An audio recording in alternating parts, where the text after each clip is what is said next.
kepada kaki-kaki pancing yang baru nak berjinak main argin fishing kau boleh cuba tali ni geng.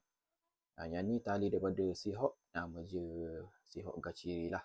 Untuk tali Seahawk Gachiri ni, yang ni antara yang murah, lepas tu yang okey lah untuk setup anjing fishing. Yang kami ni 3 LB dengan dia punya diameter dia 0.055 mm. Lepas tu datang dengan 150 meter. Lepas tu yang kami ni warna dia warna mid grey. Dia punya colour ada banyak pilihan lagi. Yang kami ni warna mid grey macam ni lah.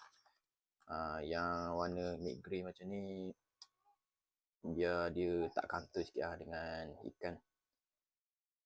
Okay, ada tulisan ultralight kat situ, ada tulisan Seahawk Gachiri. Okay, untuk tali ni dia tali 4 sulam. So kalau kau berminat juga dengan tali yang macam aku pegang ni, nanti aku sediakan ambil kuning dekat bawah.